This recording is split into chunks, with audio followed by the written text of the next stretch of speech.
Vamos a iniciar esta mañana una serie de actividades que se encuadran dentro del ciclo de debates en salud pública.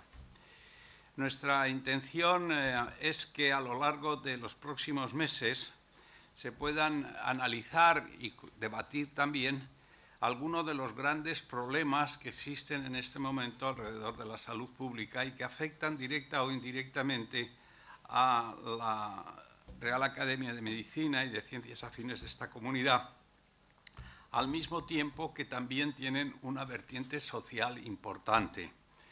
Dentro de ese contexto está hoy, en primer lugar, la diabetes como desafío de salud pública, que va a hablar de ella el profesor Juan Francisco Ascaso Gimilio.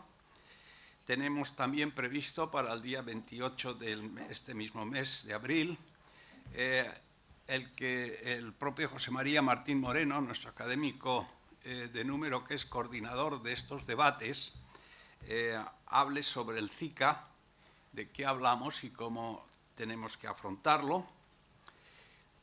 Utilizaremos también lo que otros años se ha hecho independientemente dentro de la academia, dentro del contexto de estos debates de salud pública, para tratar el Día Mundial del Tabaco, que es el 31 de mayo, y lo transformaremos en una mesa redonda sobre efectos nocivos del tabaco no ligados al cáncer. Hasta ahora hemos estado tratando siempre el cáncer, hablaremos de los muchos efectos nocivos que tiene el tabaco sin estar directamente ligados con las neoplasias, los fumadores pasivos activamente perjudicados, que hablará el profesor José María Martín Moreno, el problema del EPOC, que nos hablará el doctor Antonio Cantor Mengot, las repercusiones cardiovasculares, que hablará el profesor Chorro, y el riesgo de tabaco en el embarazo, que hablará el doctor Agustín Llopis González. Y finalmente, ya después del verano, el día 4 de octubre, trataremos el tema también del profesor José María Martín Moreno, afrontando la cronicidad hacia una atención integral y empowerment, es decir, los problemas que plantea el afrontamiento en la cronicidad de la patología en las múltiples enfermedades. Con eso tratamos, pues, de hacer una serie de actividades en los que demos réplica y contestación a muchos de los que constituyen los problemas de la salud pública en estos momentos. Sin más, dejo ya la palabra al coordinador de la sesión, al doctor José María Martín Moreno, para que presente al nuevo académico electo y conferenciante. Yo me voy a sentar.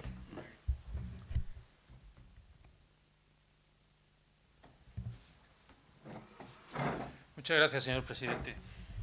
No solo por pasarme la palabra, sino por el liderazgo y el dinamismo con el que está al frente de la Real Academia, fruto del cual pues, ha surgido este ciclo de debates en salud pública. La idea es un poco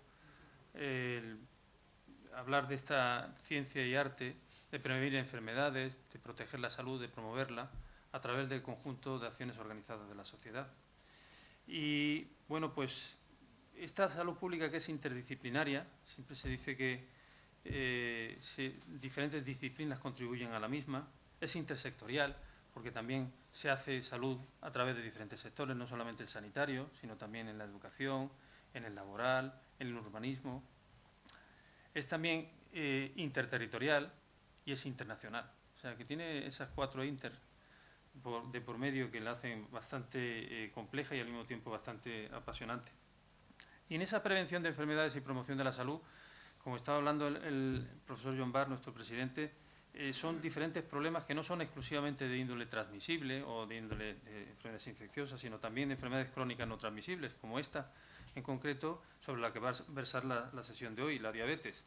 ¿Por qué la diabetes es el tema cuando el presidente y yo estamos hablando sobre la idea de iniciar estos ciclos?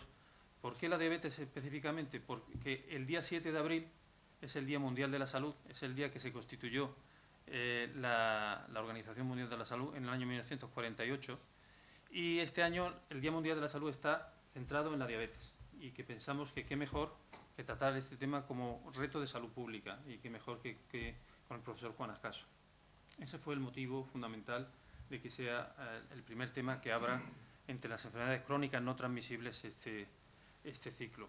No lo hicimos el 7 de abril porque además el Instituto Médico Valenciano celebra también un acto muy importante en esa fecha y el presidente, con gran sensibilidad, pues propuso que el día fuera el día 5 con el objeto de fomentar esa sinergia que siempre tenemos entre las instituciones.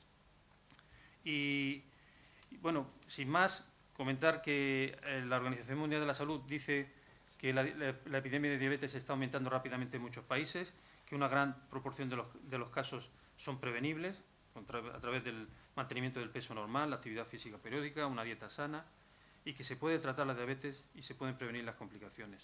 Y además ahora se ha aprobado también el nuevo objetivo del desarrollo del milenio, que se llama ahora Objetivo de Desarrollo Sostenible, y el número 3 consiste en reducir la mortalidad prematura por enfermedades no transmisibles en una tercera parte para el 2030.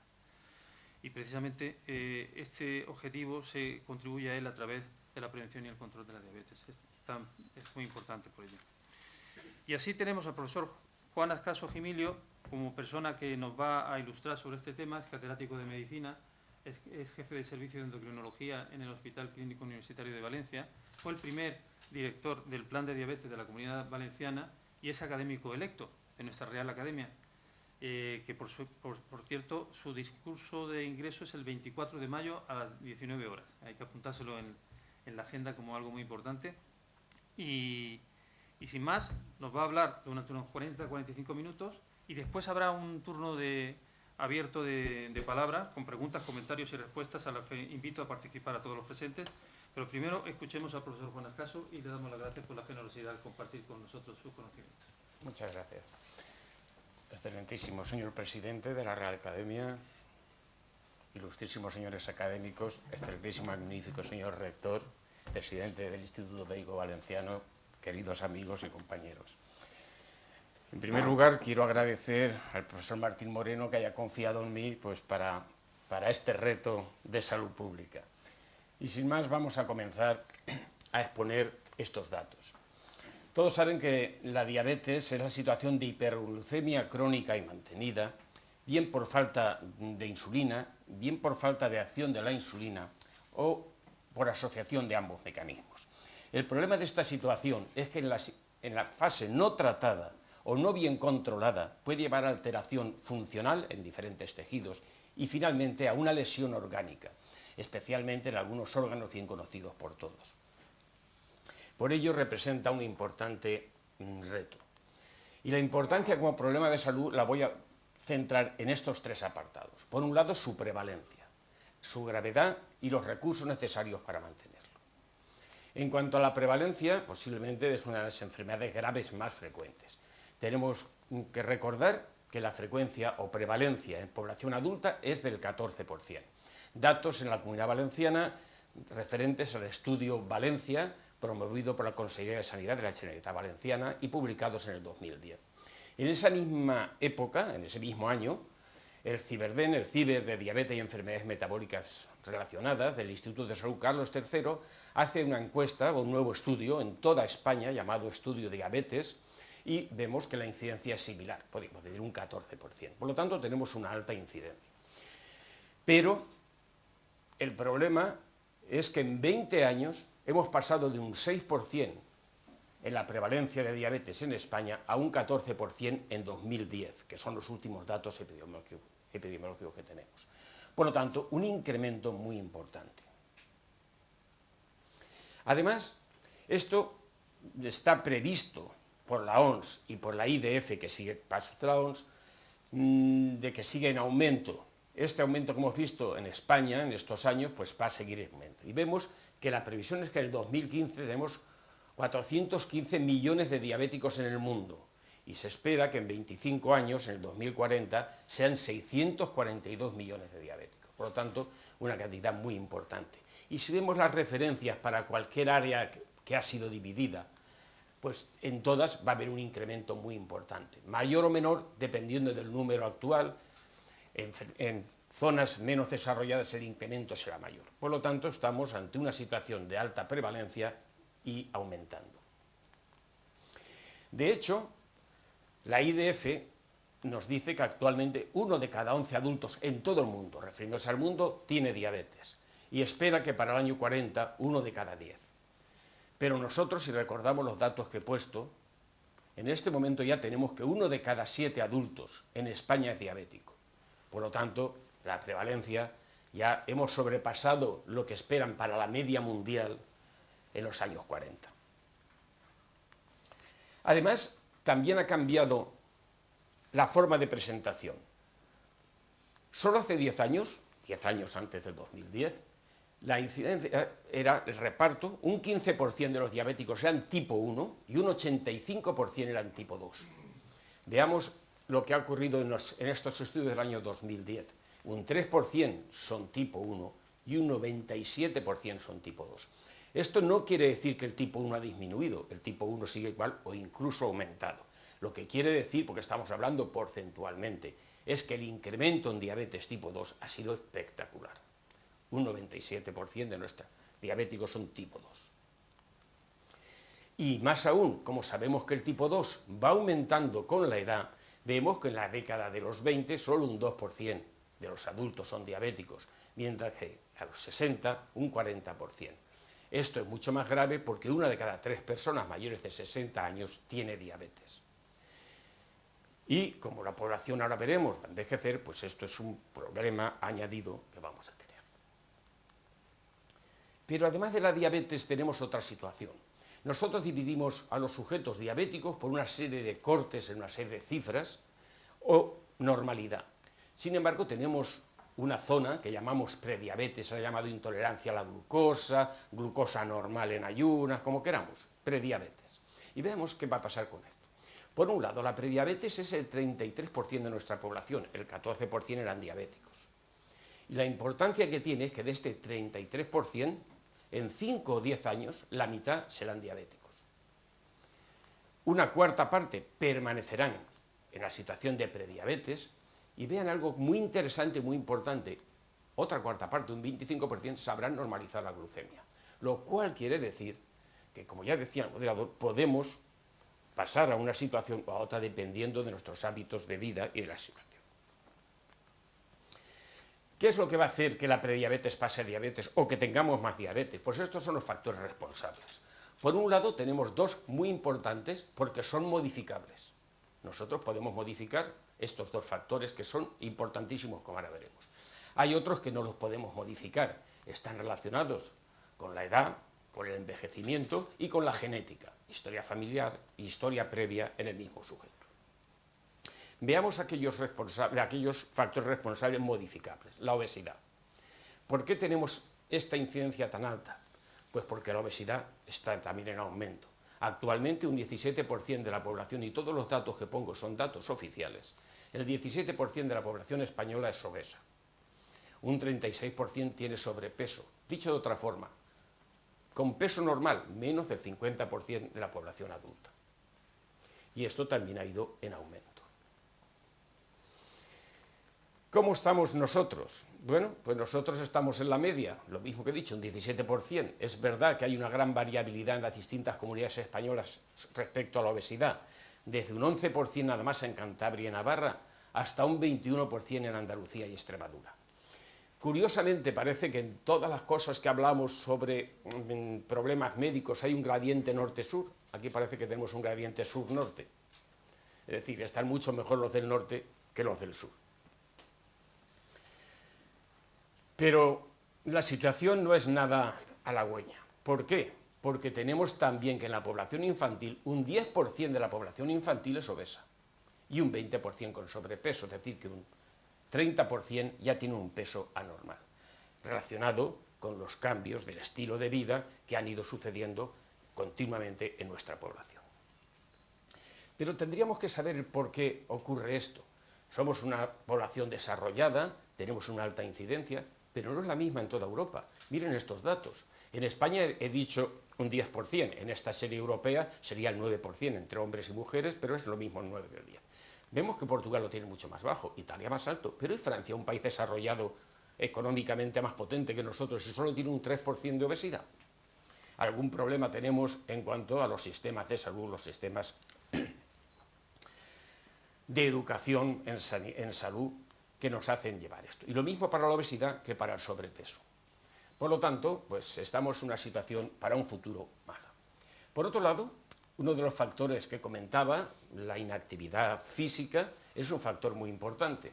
Veamos que el porcentaje de sujetos, también son datos del Instituto Nacional de Estadística, el porcentaje de sujetos que hacen actividad física moderada o intensa es un 27% de nuestra población, lo cual quiere decir que el 73% son sedentarios o un ejercicio leve que no es suficiente para mantener un estado de salud.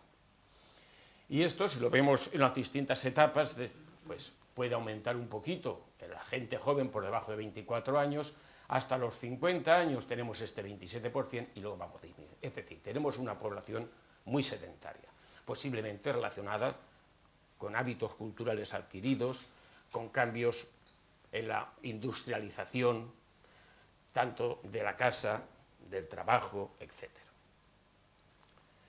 Y además perdemos un efecto protector muy importante. Estos son datos de nuestro grupo, donde vemos que sujetos con un peso normal o discretamente elevado hasta un índice masoporal de 27, haciendo un ejercicio moderado, que son las barras azules, el 40% no tiene ni un solo factor de los componentes del síndrome metabólico y solo un 23% tendrán un síndrome metabólico. Mientras que los que son sedentarios pues tienen lo inverso, casi el 50% tienen un síndrome metabólico sin un sobrepeso muy importante.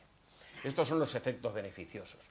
Por lo tanto, hemos pasado de olvidarnos que esto sería una situación ideal, el hacer ejercicio habitualmente, en familia, juntos, en lugar de que nuestros niños estén en las consolas, a que solo un porcentaje pequeño de jóvenes hacen ejercicio. ¿Pero cómo lo hacen?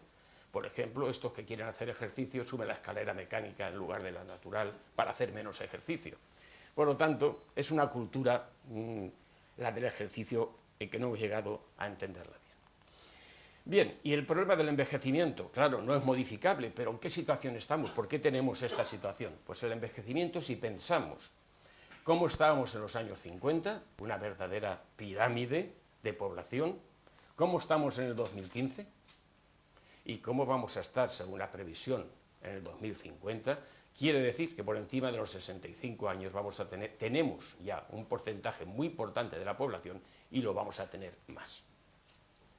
Este es el verdadero problema de los factores que nos van a hacer que la diabetes sea más prevalente cada vez. El segundo factor que me quería centrar es la clínica y gravedad. La diabetes tipo 1, como todos recordarán, es un cuadro autoinmune con destrucción de las células beta y que lleva el déficit absoluto de insulina. Era una enfermedad mortal de necesidad hasta el descubrimiento de la insulina. ¿Cómo evoluciona la diabetes tipo 1? La diabetes tipo 1 vamos perdiendo masa de células beta hasta que llegamos a un punto crítico que viene a ser el 10% de nuestra masa de células beta, o dicho de otra forma, el 10% de posibilidad de producir insulina, siendo lo normal el 100%, este punto crítico es en el que aparece la diabetes. La diabetes del tipo 1 aparece muy bruscamente, podemos saber hasta qué día apareció, y se va a caracterizar por este cuadro de poliuria intensa, polidiuria, pérdida de peso, deshidratación, cetosis, hiperglucemia muy grave, etc. Lo que hace que se diagnostique rápidamente y se trate también rápidamente. Y en el tipo 2. El tipo 2 es una combinación de resistencia a la insulina y secreción alterada de insulina. Es un cajón desastre enorme porque hay algunos pacientes que están en este borde, con lo cual casi todo es secreción alterada, y otros prácticamente todo resistencia a la insulina, pero la mayoría están en el centro, donde puede predominar un factor o el otro, pero existen los dos factores. ¿Y qué ocurre aquí? Pues ocurre que, por un lado, por alteración de la secreción de insulina hay una disminución, no una ausencia como en el tipo 1, simplemente una disminución de la secreción, una disminución de las hormonas con acción incretina, que llevan a la disminución de la secreción, y por ello un aumento de la producción hepática de glucosa. Esto llevará a la hiperglucemia. Por otro lado, la resistencia a la insulina hace que la glucemia no pase al interior de las células, disminuye la captación. Claro, si estamos produciendo más y no la captamos, la hiperglucemia será el factor importante por estos dos mecanismos. Pero la resistencia a la insulina cursa junto con esto otra alteración muy importante y muy interesante. Es un aumento de los ácidos grasos a través del tejido adiposo, y no voy a entrar en los mecanismos. Y este aumento de los ácidos grasos va a hacer dos cosas. Por un lado, va a llevar al hígado material para hacer más glucosa, más hiperglucemia. Y por otro lado, directamente incrementa la resistencia a la insulina. Un círculo vicioso que vamos empeorando. Hasta ahí, por unos otros mecanismos, tenemos la hiperglucemia. Pero es que la resistencia a la insulina, y tampoco me permitir, que ya que estoy hablando de otros temas, no insista en ello, va a cursar con otra serie de alteraciones, siempre relacionadas con la resistencia a la insulina. Hiperlipemia, hipertensión, hipercoagulabilidad, disfunción endotelial, inflamación crónica, estrés oxidativo, etc. Es lo que se ha llamado síndrome metabólico. Y todos estos componentes del síndrome metabólico son factores de riesgo muy importantes de la enfermedad cardiovascular. Por ello, la diabetes tipo 2 estará relacionada frecuentemente con la enfermedad cardiovascular. Pero tenemos un problema importante. Esta sería la evolución clínica de la diabetes tipo 2, a diferencia de la 1. Tenemos una situación de normalidad, una situación de prediabetes, esas cifras ya intermedias, y una situación ya claramente de diabetes. Pero toda la fase de prediabetes y la fase inicial de la diabetes es totalmente asintomática. Y la fase inicial puede durar hasta 20 años desde el inicio de la diabetes. Y esa es totalmente asintomática. Posteriormente, en la evolución, puede aparecer una clínica leve. Esa clínica es engañosa, porque aparece ya con una edad más avanzada. Y muchos pensamos que me encuentro un poco más cansado, que tengo un poco de poliuria, tengo nicturia, me levanto alguna vez por la noche, y es porque he envejecido, ya no estoy igual que antes, ya no soy una persona joven. Por lo tanto, es una situación que puede no ser diagnosticada. Y finalmente, después de 20 o 30 años de evolución o más, aparece clínica que puede incluso ser grave. Pero el problema que tenemos es que la diabetes tipo 2 e incluso la prediabetes es una situación de alto riesgo cardiovascular. Por lo tanto, personas en esta fase totalmente asintomáticas pueden tener un episodio cardiovascular. Esto está relacionado con la gran cantidad de factores de riesgo, estos son datos también de población valenciana, son de nuestro grupo, gran cantidad de factores de riesgo que se acumulan en los sujetos con diabetes, en los sujetos con prediabetes comparados con los sujetos con normoglucemia. Y son estos factores que he dicho como componentes del síndrome metabólico. ¿Esto qué hace? Hace que la diabetes, la frecuencia de enfermedad cardiovascular sea de 2 a 5 veces superior que en los sujetos no diabéticos de similar edad y sexo, con diferencias según la localización de la enfermedad isquémica. E incluso la mortalidad por infarto o posinfarto se duplica en el hombre y se duplica en la mujer con diabetes respecto al no diabético. Y en general, en los diabéticos, si calculamos el riesgo con las tablas del score europeo, pues el riesgo de mortalidad es mayor de 5, lo cual está indicando que la diabetes es una situación de alto riesgo cardiovascular. Si la diabetes cursa ya ha tenido un episodio isquémico de enfermedad cardiovascular, o se asocia no solo la hiperglucemia a factores de riesgo cardiovascular, o ya tiene lesión de órgano diana, consideramos que es una situación de muy alto riesgo cardiovascular. Podríamos tener una excepción, serían sujetos jóvenes, menores de 40 años, sin ningún otro factor de riesgo, y en estos casos podríamos decir que no son de alto riesgo cardiovascular. El problema es que si tenemos alto riesgo cardiovascular y posibilidad de tener un episodio isquémico vascular, en un periodo muy largo de prediabetes e incluso de diabetes asintomática, hace que nosotros tengamos que buscar y diagnosticar a los sujetos que no son conocidos, que no tienen una diabetes conocida, y que son la mitad prácticamente. ¿Por qué? Porque estos sujetos se van a descubrir su diabetes cuando tengan un infarto. Son, como he dicho, totalmente asintomáticos. Son aquellos que se diagnostican en una revisión laboral. Me han dicho que tengo el azúcar alto. O que se diagnostican cuando van al médico por otra causa y les hace un análisis. Bien, esta situación, ¿qué tenemos que hacer ahí en un problema de salud? Pues naturalmente tenemos que detectar asintomáticos. ¿Y cuándo tenemos que detectarlos? En toda persona mayor de 45 años. Tiene que conocer su glucemia. Eso está establecido por todos los organismos internacionales, la OMS, la IDF, etc. Y todas las sociedades científicas. E incluso por debajo de 45 años, con un peso ya por encima de la normalidad, un sobrepeso, y que tengan alguna de estas alteraciones que están relacionadas. Inactividad física o sedentario, diabéticos en la familia, etnias de riesgo, cada vez tenemos más por la inmigración, diabetes gestacional, hipertensión arterial, dislipemia, alteraciones previas del metabolismo de la glucosa o historia de enfermedad cardiovascular. En ellos tenemos también que conocer la glucemia para detectar y proteger a estos sujetos. Y después, ya lo hemos hecho, ¿cada cuánto tiempo lo tenemos que hacer? Pues está muy bien establecido. En estas situaciones, si la glucemia era normal, cada 3 años. Cada 3 años tiene que conocer cada uno cómo está su glucemia. Y si ya tenía una prediabetes, anualmente, por esta alta incidencia de padecer diabetes en este subgrupo. Bien, ¿y esto cómo lo podemos hacer? Pues naturalmente podríamos hacer una búsqueda sistemática, ahí represento casa por casa o persona por persona, a su edad, cada 3 años, eso es imposible, caro e inviable. Pero tenemos un sistema de salud que, si no perfecto, es muy bueno. Y este sistema de salud hace que todos nosotros, por una causa u otra, consultamos con nuestro médico de atención primaria. Porque necesitamos una baja, porque tenemos un catarro, un proceso diarreico, nos hemos torcido el pie jugando al tenis, cualquier situación hace que consultemos. Y esa es la búsqueda oportunista que se tiene que hacer. Esa es la más rentable.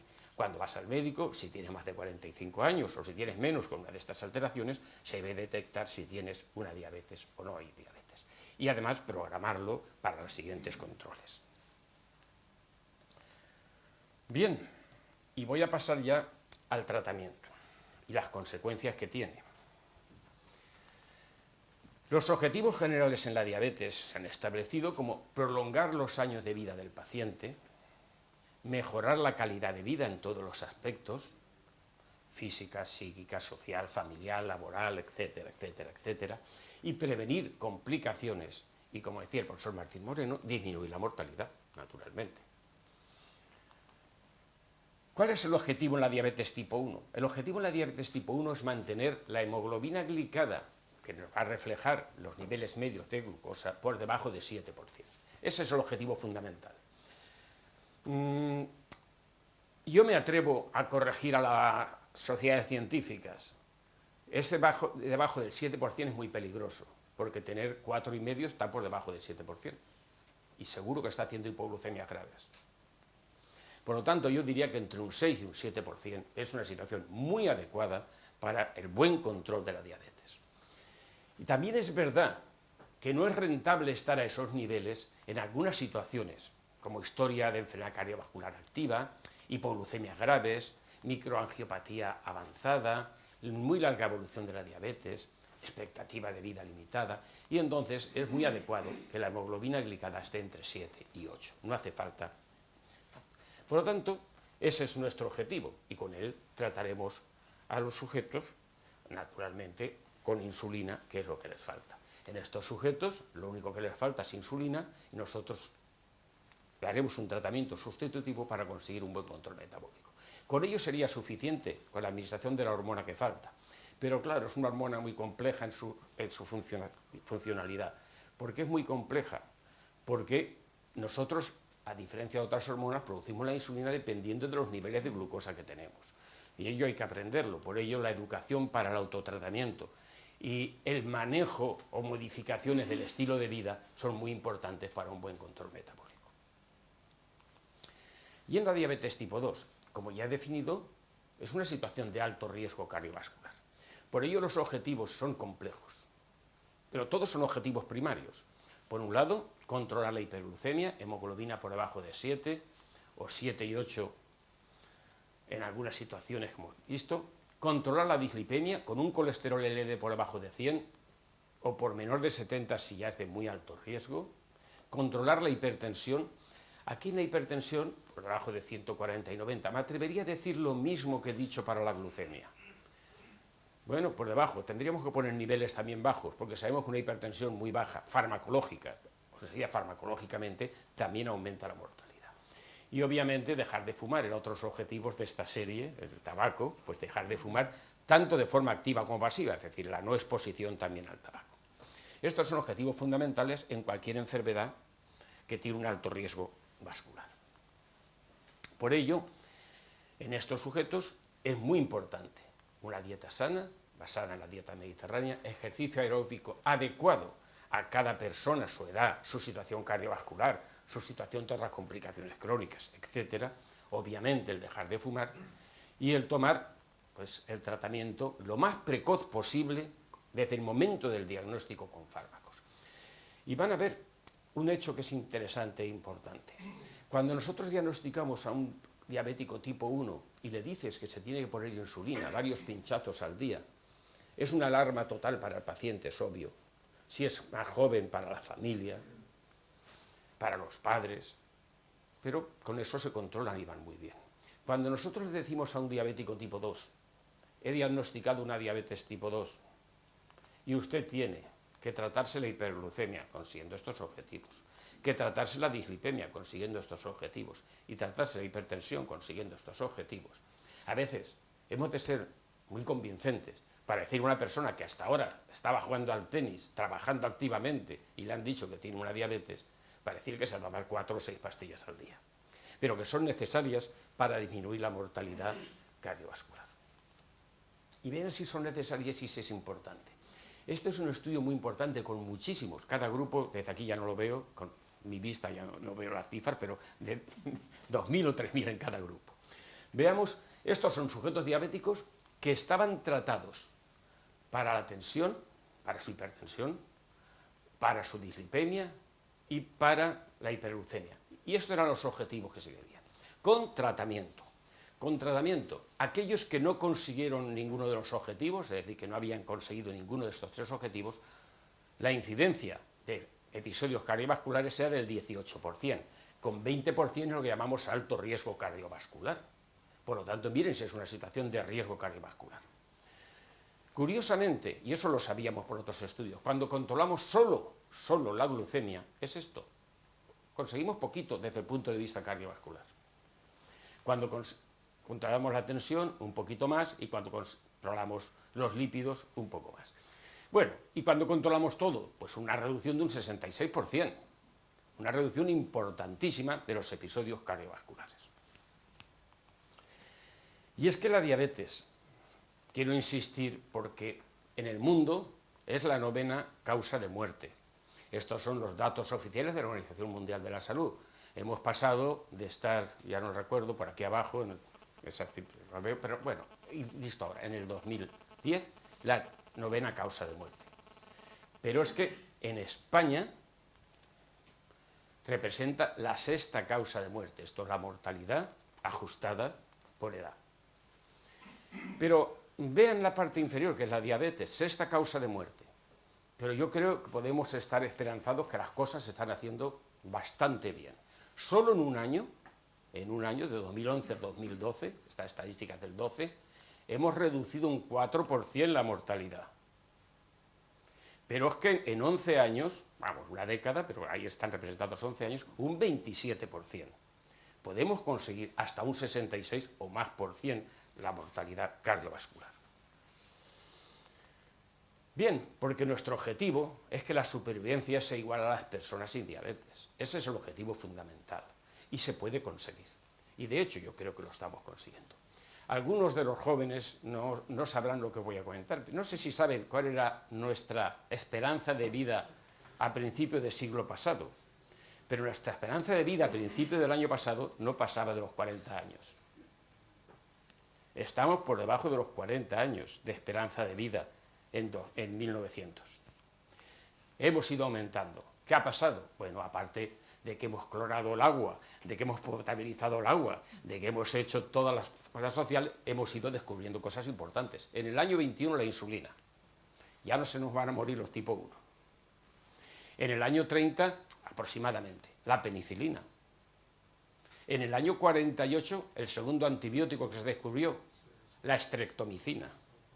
Bueno, y así hasta llegar a la situación actual.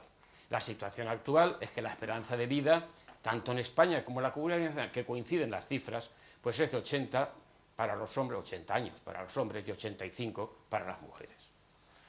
Bueno, la esperanza de vida aún se espera que vaya subiendo, y estos son datos oficiales del Instituto Nacional de Estadística.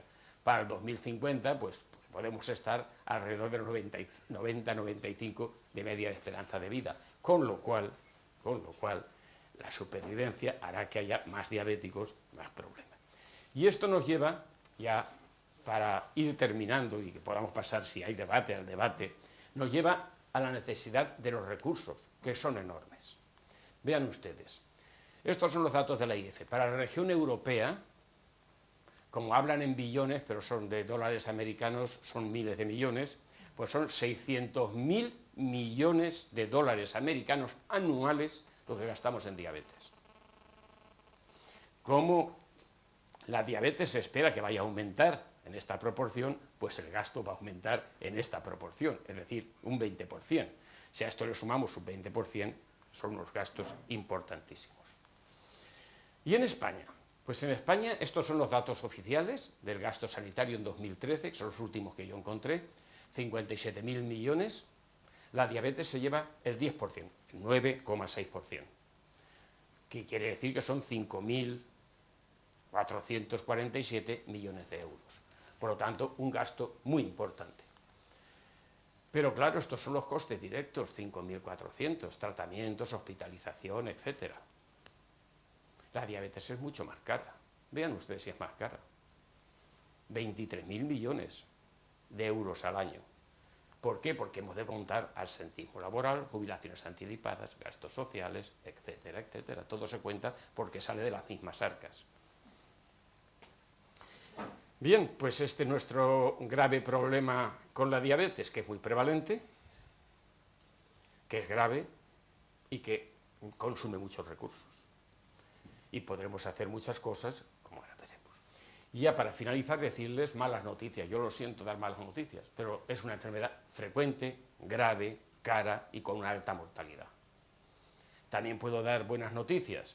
Es prevenible, tiene tratamiento y podemos conseguir una supervivencia similar al no diabético. Claro que si dejamos que se desarrolle la diabetes, esto será a expensas de un gasto sanitario muy importante.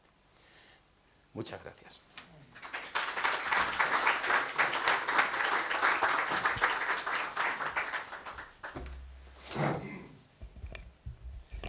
Muchísimas gracias al profesor Juan Ascaso. Vamos a hacerlo de forma dinámica. Una excelente exposición que refleja la capacidad pedagógica y docente del profesor Juan Ascaso, que por cierto sistemáticamente ponía en las diapositivas, en la esquina inferior derecha, JF Ascaso UVEG. Tenemos a nuestro querido rector aquí con nosotros también. Sistemáticamente, Universidad de Valencia, Estudio General. Y también HCUV, Hospital Clínico Universitario, Universidad de Valencia. O sea, capacidad de reflejar esta lealtad institucional y demás, que es un privilegio para nosotros tener un profesor como el profesor Ascaso. Esto tiene una vocación de hacerlo un dinámico y que se pueda intervenir al final, y entonces vamos a abrir el turno de preguntas o de comentarios para lo que se quiera. Yo tengo una primera para abrir el fuego, y es que si al hablar de prevención de la diabetes es más rentable o más efectivo la prevención a través de medidas dietéticas o de medidas en general de estilo de vida o de medidas farmacológicas. ¿Cuál sería la inversión que mereciera la pena hacer más? Sin ninguna duda, la mejor inversión, la mejor inversión es cambios del estilo de vida. Hay varios estudios que reflejan que con los cambios del estilo de vida, dieta y ejercicio, se puede reducir hasta un 50% la aparición de nuevos casos de diabetes. Mientras que con fármacos, fundamentalmente la metformina, pues se reduce un 25-30%, por lo tanto no hay ninguna duda. El problema es que adaptarnos a los cambios del estilo de vida en una población es muy difícil. Es decir, que el que se ha acostumbrado a comer de una forma es muy difícil el hacerle cambiar. Por lo tanto, es muy importante, sobre todo, el que esto lo iniciemos con educación escolar, es decir, ahí tiene que participar no solo la sanidad, sino educación desde los primeros momentos con los niños y pues explicarles lo importante que es la dieta y hacer algo que en España no hemos hecho nunca, y es inculcar a los niños que el ejercicio es importante, porque en las escuelas siempre el ejercicio ha sido una María, si es posible no se hace, total, ¿para qué? Aquí había una también, ahora hay varias. Sí, ahora hay varias. Profesor Llombá. No he visto el orden. Bueno, yo quería preguntarte, o que nos dijeras, el tratamiento con antibióticos orales, la evolución que ha sufrido y los diferentes mecanismos de actuación y cuáles son ahora los criterios para aplicar unos u otros. Bueno, yo aquí. En los antidiabéticos orales yo el tratamiento de la diabetes no he querido entrar porque lo hubiera hecho muy largo y esto era una... Pero tengo que decir que cuando tenemos más de 10 grupos es que ninguno es bueno, si no solo tendríamos uno. Eso para empezar. Por lo tanto, cada grupo farmacológico tiene unas ventajas y unos inconvenientes. En estos momentos, aunque estamos en salud y en gasto, y sanidad me puede pegar diciendo lo que voy a decir, pero excepto aquellos que nos producen hipoglucemias y que pueden empeorarnos por darnos hipoglucemias, todos los demás son buenos, pero no ideales. Si no solo tendríamos uno y diríamos, este es el que vamos a utilizar. Por lo tanto, tienen ventajas e inconvenientes. Y como la diabetes es tipo 2, es muy compleja, pues yo creo que hay que dejarle al médico que elija con el paciente, explicándole pues, que elija cada vez el tratamiento más adecuado en cada momento. Es que no hay ninguno mejor que otro. En cuanto a bajar la glucemia, porcentaje de bajada de hemoglobina glicada, prácticamente son todos iguales, prácticamente. Y en cuanto a beneficios, bueno, pues unos tienen unos supuestos beneficios, pero el beneficio más importante es el cardiovascular, que prácticamente no lo ha demostrado ninguno, porque como he dicho, incluso cuando controlas la hiperglucemia, en cuanto a cardiovascular hay muy poco beneficio. No sé si he contestado. Yo quería, en primer lugar, felicitar al doctor Ascaso por su presentación, que ha sido concreta, clara y con una gran ilustración, muy bonita. O sea que mi más cordial felicitación. Mi pregunta está relacionada con lo que es la educación para la salud. Y es el gran problema que creo que tenemos nosotros. Porque en la diabetes, además, se une otro dato importante, y es que la diabetes, sobre todo la diabetes tipo 2, como hemos visto, aparece a partir de la segunda mitad de la vida. Entonces, educar para la salud en el colegio a un niño para prevenirle de que puede tener diabetes cuando tenga 45 o 50 años es imposible. Yo creo que las campañas de prevención de lo que constituye las grandes patologías no se hace bien en este país. Es decir, y en eso somos culpables también la profesión médica, toda la profesión sanitaria en general. Porque hablamos de repente de cáncer, hablamos de lucha contra el tabaco, hablamos lucha contra la obesidad, pero todo es lo mismo. Es decir, enfermedades cardiovasculares, cáncer, obesidad, diabetes, son enfermedades crónicas no transmisibles, que es donde se tiene que incidir. Me alegro de haber oído que es la OMS en este año, lo tomé como millennium, el disminuir la mortalidad por este grupo de enfermedades. Pero es que hay una concienciación sobre ello. ¿Qué se puede hacer? Porque claro, ir al médico y que el médico además tenga que preguntarle siempre ¿es usted prediabético o qué glucemia tiene? Es muy difícil. Es difícil decir qué se puede hacer. Está claro que la educación puede hacerla desde el niño para que adquiera esos hábitos sanos de por vida, claro, no durante la infancia, de por vida. Es muy difícil, como yo decía, y no sé qué podemos hacer. Entre otras cosas, porque recetar algo que no se sabe es muy difícil. Y, por ejemplo, no sé si todos los médicos sabrían recetar o decir, informar sobre una dieta. No sé, muchos sí, pero sobre ejercicio yo diría que ninguno. Eso es uno de los problemas que tenemos. Claro, decirle, haga usted dieta, coma este papel y haga ejercicio. Eso es, haga ejercicio. ¿Qué tengo que hacer? ¿Cómo tengo que hacer? ¿Qué ejercicio va a ser rentable para mi corazón o para mi salud en general, para mi diabetes? Es que eso hay que saber un poquito más para poder recetarlo. Y esa educación es la que nos está fallando en todos los aspectos. Y perdón, porque yo soy un defensor de la universidad, de toda, y sobre todo de la Universidad de Valencia. Pero es un fallo de la universidad también, no enseñamos esas cosas, no las enseñamos. De alguna forma es un fallo en todo el sistema médico y sobre todo porque nos hemos basado en una sanidad o en una medicina oficial dirigida sobre todo al tratamiento de la enfermedad que ya está establecida, no a la prevención. La prevención prácticamente no existe en nuestro sistema sanitario.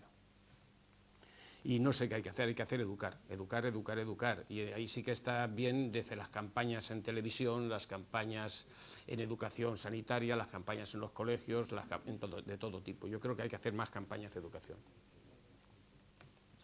Profesor Brines.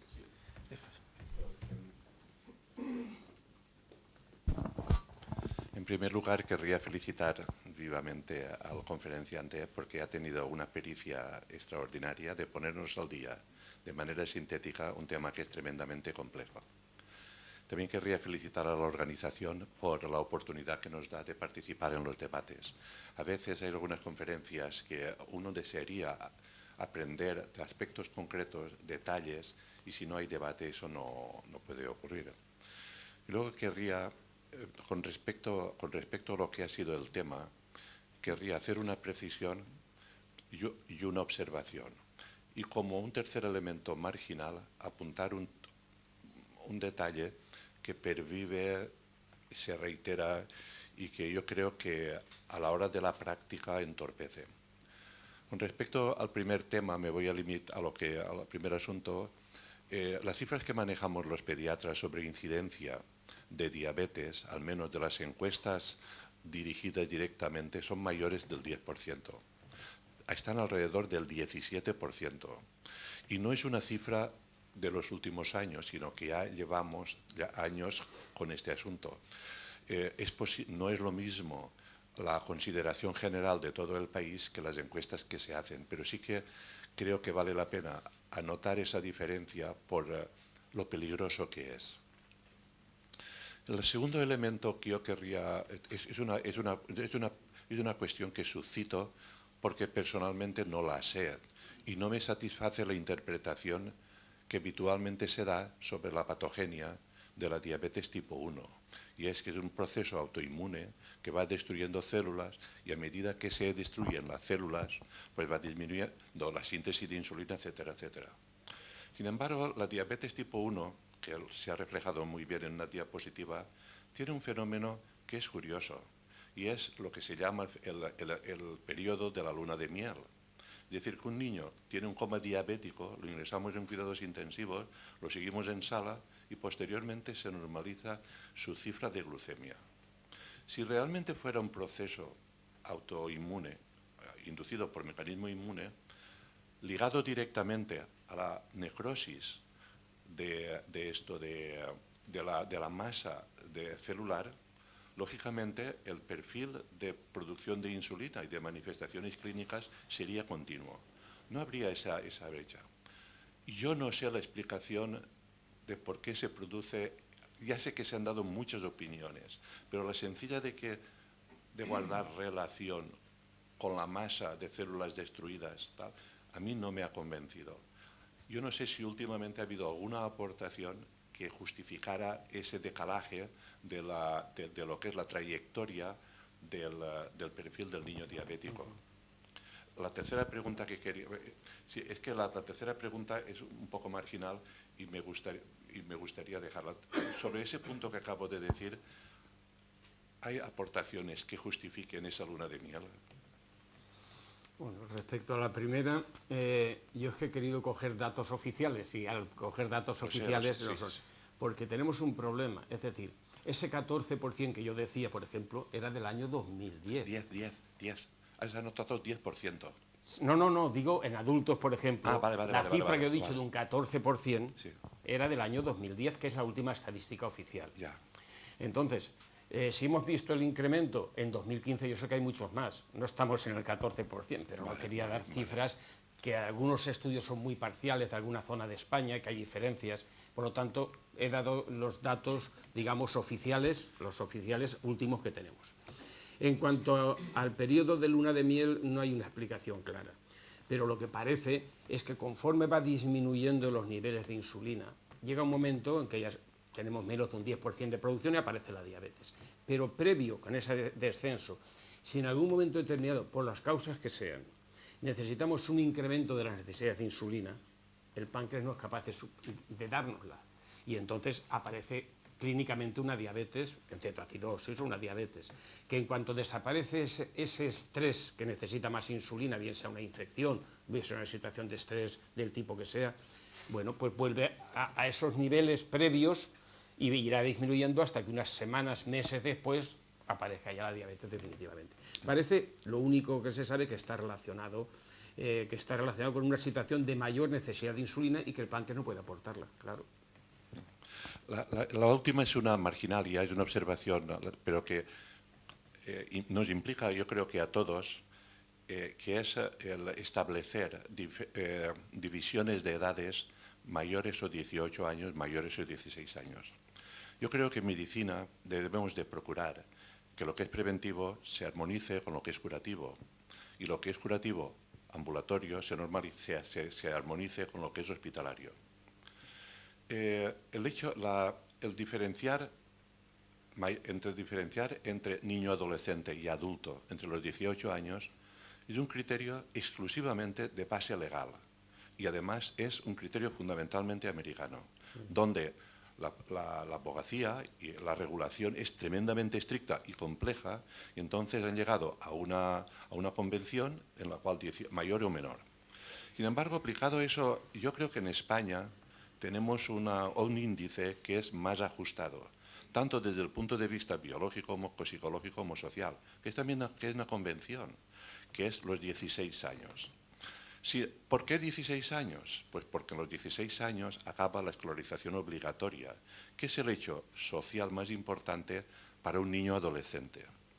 Eso nos permitiría que cuando nosotros, por ejemplo, hay un problema, como es el problema de la vacunación para papilomavirus, si los dejamos hasta los 16 años, tenemos estructuras lo suficientes, los niños están en la escuela prácticamente enclaustrados y son fáciles de vacunar, de localizar. Por otra parte, si nosotros, estos niños de 16 a 18 años, esos 2 años, se quedan en el aire, se quedan sin control, sin control no, sino si la sistemática fácil de utilizar la escuela para promover la salud, la vacunación, eso se queda fuera. Pero ocurre al revés también, que cuando un niño está enfermo, si es a partir de los 16 años, lo ve un médico general de adultos, no lo ve el pediatra general. Si se ingresa en el hospital, tendría que ingresar, si es menor de 18 años, en pediatría. Ya sé que no es tremendamente relevante porque esta es una de las épocas de menos morbilidad y mortalidad, pero se producen unos desajustes permanentemente, tanto en lo que es la prevención como en lo que es el tratamiento, que creo que que trastorna un poco el normal funcionamiento de tal. Sé que la mayor parte de esos estudios están hechos a partir del área anglosajona, sobre todo americana, pero creo que los problemas que a veces se nos plantea el tratamiento entre los 16 y 18 años se paliarían en gran modo si adoptáramos para nuestros estudios mayores o menores de 16 años. Esa es una observación general que lógicamente puede tener otras opiniones, pero por la experiencia que he podido almacenar, esa entre 16 y 18 queda un decalaje que no es bueno. Estoy de acuerdo con el profesor Brines. Muchísimas gracias. Sí.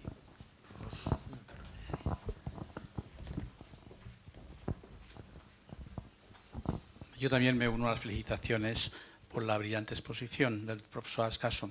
Mi pregunta sería, el enfermo diabético, el conseguir una esperanza de vida igual a la población normal no deja de ser un objetivo.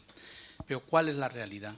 ¿Qué porcentaje de años de vida pierde un diabético tipo 1 y qué porcentaje de años pierde un diabético tipo 2 respecto a la población normal en términos generales? Bueno, es difícil de contestar porque depende del control metabólico y del tratamiento que haya llevado de por vida. Un diabético tipo 1 que empieza a los 16 años, o que empieza antes, si lleva un control aceptable, pues tenemos pacientes algunos no puedo decir obviamente sus nombres, pero conocidos, profesores de universidad que yo veo, que se van a jubilar este año y no tienen ni una sola complicación de diabetes, ni una. Y son diabéticos tipo 1 desde los 16 años con insulina. Y bueno, yo diría que claro, todo depende, si van muy mal controlados, pues van a tener complicaciones y disminución. Es muy difícil de contestar eso. En el tipo 2 sería más fácil. Un tipo 2 que sí que se trata pero no llega a buen control, tiene una pérdida de vida de unos 10, 12 años.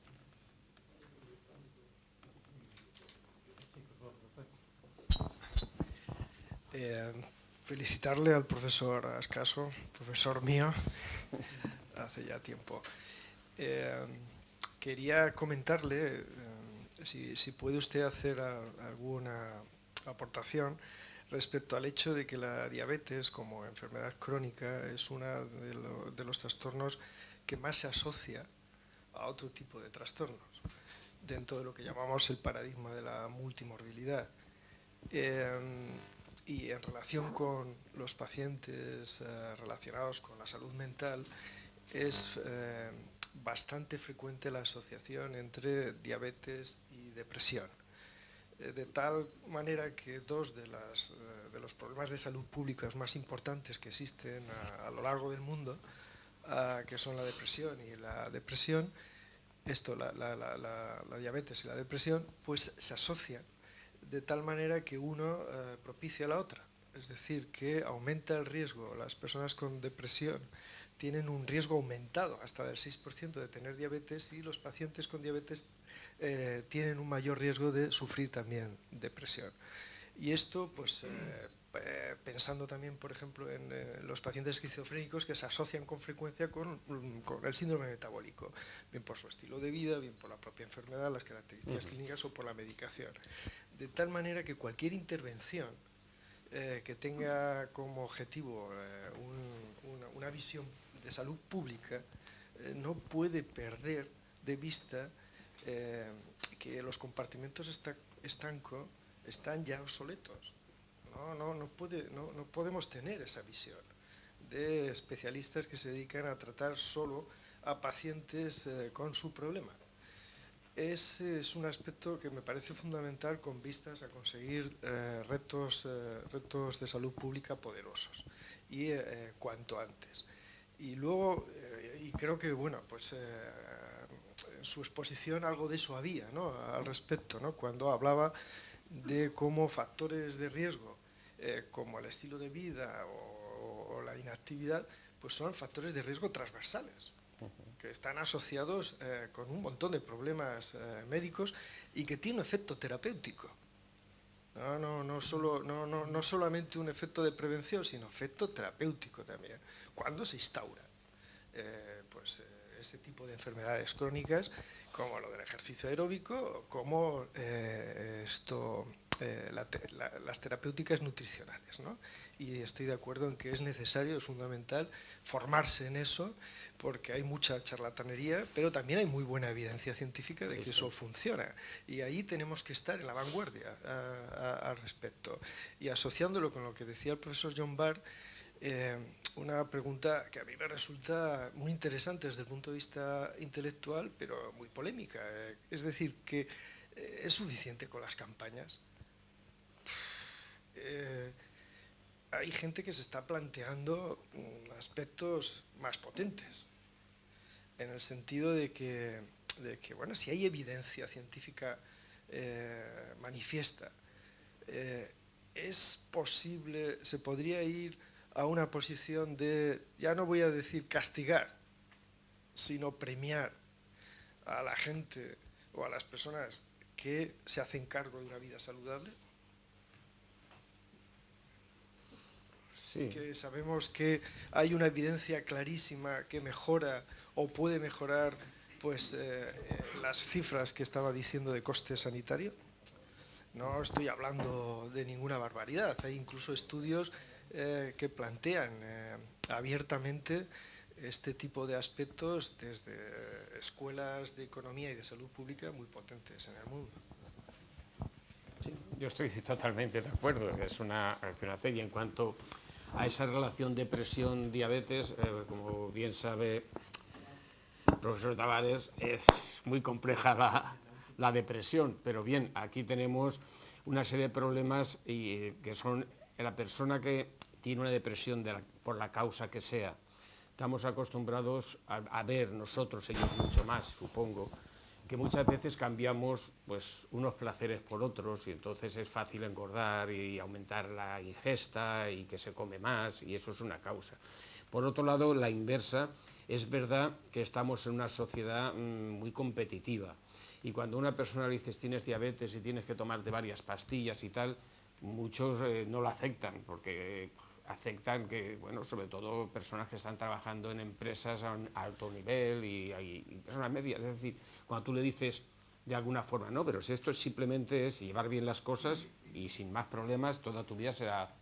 Pero no, acepta que ya es un enfermo que le hace un montón de pastillas, que tiene tal, y entonces tenemos con mucha frecuencia que se deprimen, y esto hace no solo que pase, digamos, la sintomatología y la gravedad de la depresión, sino que hace que no lleve bien el tratamiento, que abandone el tratamiento, que no lleve el tratamiento de la diabetes y por lo tanto más complicaciones, más problemas, más depresión, y eso sí que lo vemos frecuentemente.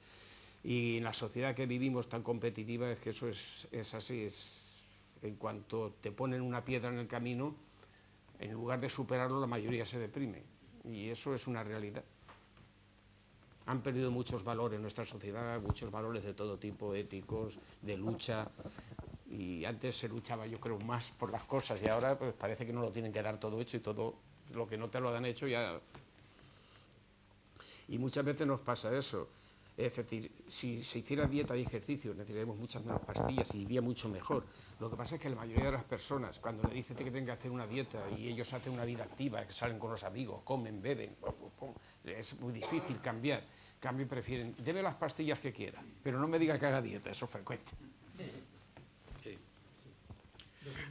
Sí, yo quería también felicitar a mi compañero de curso y a mi compañero de academia por la fantástica exposición.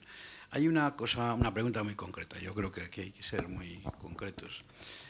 ¿Habéis notado últimamente que los nuevos fármacos han disminuido la incidencia del pie diabético? Sí. Porque aquí se ha hablado de mortalidad cardiovascular, pero no se ha hablado de morbilidad cardiovascular. Hay que saber que el diabético es el paciente con mayor número de amputaciones de todos los que hacemos. Pero a mí me da impresión de que ha disminuido. Yo no sé qué incidencia tienen los nuevos fármacos o si las nuevas técnicas terapéuticas vasculares. Pero me interesa saber si tú has comprobado si los nuevos fármacos han disminuido la incidencia del pie diabético, no el tratamiento. Yo creo que ha sido todo, ha sido el conjunto de tratar.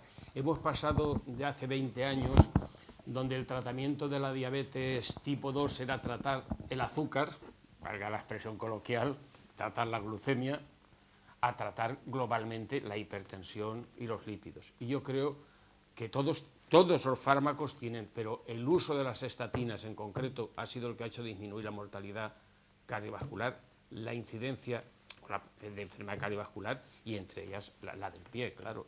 Y sí, ha disminuido de una forma muy importante. Solo hace 20 años nosotros teníamos, el profesor Carvena era el jefe de servicio, en la sala 2 o 3 pies, pero continuos, y ahora pues, pasan meses sin que veamos ni una sola complicación, pero meses. Con lo cual sí que ha disminuido la forma de tratar actualmente la diabetes, no solo los nuevos fármacos antidiabéticos, sino el conjunto del tratamiento de la diabetes ha disminuido de una forma muy importante todas las complicaciones vasculares. Sí, en primer lugar, unirme a las felicitaciones por la excelente exposición del profesor Ascaso. Y en segundo lugar, dar una información. Está claro que cambiar los modos de vida es sumamente complicado y estoy absolutamente de acuerdo con el profesor Ascaso en que probablemente casi ningún médico sabe prescribir una dieta o prescribir ejercicio físico. Lo de la dieta tal vez se resuelva cuando los nutricionistas clínicos se vayan incorporando al sistema, pero es improbable que se vayan a incorporar los especialistas en educación física al sistema sanitario.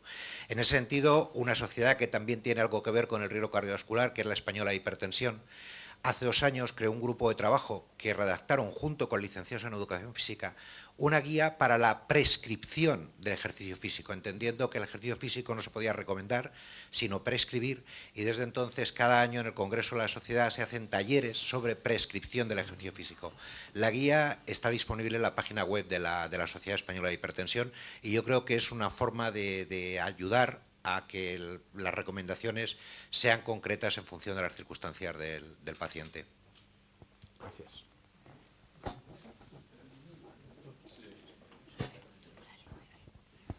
Bueno, yo quería preguntarle al compañero Ascaso, ¿verdad? Al que, bueno, agradezco muchísimo la charla, que ha sido extraordinaria.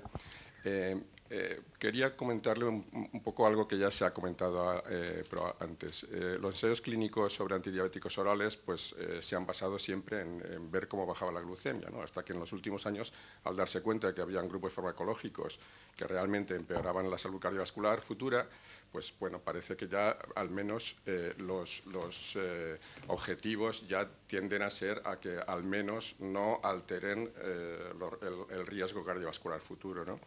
Entonces, pues bueno, últimamente esto se está viendo con varios fármacos, pero a mí lo que me gustaría es un poquito que se definiera algo más, un poquito de cara al futuro, un poco que teniendo en cuenta que la diabetes es un factor de riesgo cardiovascular tan sumamente importante, hasta qué punto existen grupos farmacológicos en el momento actual o presumiblemente en el futuro que además sean capaces de reducir claramente el riesgo cardiovascular. Antes ya he observado que me has dicho que ninguno. Y luego la segunda, bueno, que no está claro, ¿no? Que no está claro. Y luego la segunda pregunta ya es hasta qué punto le dais importancia al papel de la cirugía de la obesidad en el tratamiento de la diabetes. Bueno, en cuanto a fármacos que vayan a disminuir en un futuro, sí que los tenemos. Tanto fármacos, parece que algún grupo farmacológico, pues los que producen eliminación de glucosa por la orina, todo este grupo de los glucosúricos, bueno, pues hay algún estudio actual donde se ha visto disminución de la mortalidad. Entonces, lo que pasa es que solo un estudio, yo creo que ahí tenemos que ser un poco cautos y esperar a tener más datos para lanzar las campanas al vuelo. Donde sí que vamos a tener, o tenemos ya, algún nuevo fármaco que puede disminuir la mortalidad cardiovascular. La mortalidad cardiovascular, todos los factores de riesgo son importantes, pero el más yo creo que es la dislipemia, y estoy convencido. Y la misma Sociedad de Cardiología, a la que pertenece el doctor Salvador, pues lo ha publicado recientemente, es decir, que el fármaco que más ha hecho es las estatinas. Bueno, esto es porque bajan el colesterol. Actualmente, bueno, pues posiblemente acaban de comercializarse o aprobarse en España algunos nuevos fármacos que van a bajar más el colesterol en aquellos casos que no se consigan objetivos. Y por ahí sí que creo que va a disminuir más el riesgo cardiovascular. Aunque de momento no está aceptada su aprobación para diabetes en prevención primaria, pero bueno, sí en secundaria, y yo creo que eso, por esa banda, sí que vamos a tener. Y la segunda pregunta era... ¿El papel de la cirugía? Ah, el papel de la cirugía, claro. Bueno, el papel de la cirugía yo creo que es un papel muy importante. Cuando se llega a una obesidad mórbida, prácticamente los fármacos ya hacen poco. Y en cambio, aquellos que se operan con la cirugía bariátrica, la cirugía de la obesidad mórbida, resulta que antes de perder peso ya han normalizado la glucemia. Por lo tanto, han modificado todas las hormonas gastrointestinales que están relacionadas con la hiperglucemia. Esto ha dado paso a que algunos cirujanos, y como se sabe, hablen ya de la cirugía metabólica, no de la cirugía de la obesidad, intentando pues operar aquellos diabéticos tipo 2 muy graves y complejos que no hay forma de controlarlos de ninguna forma. El grave problema que tenemos con ello, los resultados son buenos, al menos a lo que conocemos que son 10 años. Nosotros llevamos ya 10 años y se acaba de analizar los datos de los 10 últimos años y bueno, se mantiene un buen resultado. El único problema es que los equipos quirúrgicos dedicados a eso tienen una lista de espera de 3 y 4 años, entonces solo para la obesidad mórbida, aunque si empezamos a no hablar de mórbida, aparte que puede haber algunas complicaciones a largo plazo de los operados con derivaciones importantes.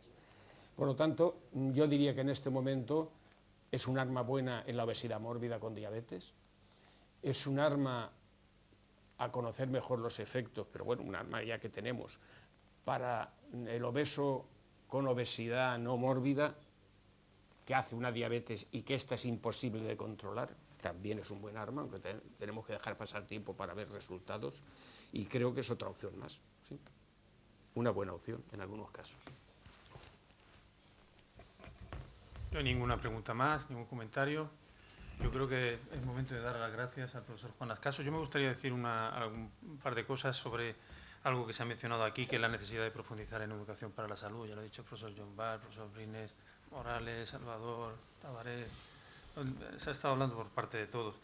Y desde luego que hay que ir a algo más que el modelo simplemente de la campaña o en la charla, o ahí dejo este mensaje. Realmente un tema que sería digno de un debate aquí sería precisamente el de la regulación frente a la libre elección, que son como los dos grandes modelos, el nanny state, que le llaman también, como sabe, frente a lo que es la culpa y la responsabilización es del ciudadano, es de la persona, no responsabilidad ciudadana o responsabilidad del sistema. Yo creo que al final sería muy enriquecedor ver dónde están los límites, que muchas veces son borrosos entre ambas cosas, pero evidentemente es necesario que se haga muchas veces una acción más decidida por parte de los propios gobiernos en ese sentido. Y también recordar una cosa que está ahora, que es un recurso fundamental, que son las apps. Recetar apps. Está en pleno apogeo la posibilidad de persuadir a través de aplicaciones que además orientan bastante bien para temas nutricionales y para temas de ejercicio físico. Y yo creo que es una oportunidad que está en nuestras manos también el hacer seguimiento de ella y hacer mejor uso de ella. Pues sin más, yo creo que este ciclo de debates en salud pública se ha abierto con mucho dinamismo. Yo dar las gracias al profesor Juan Ascaso, a todos ustedes por esta participación activa.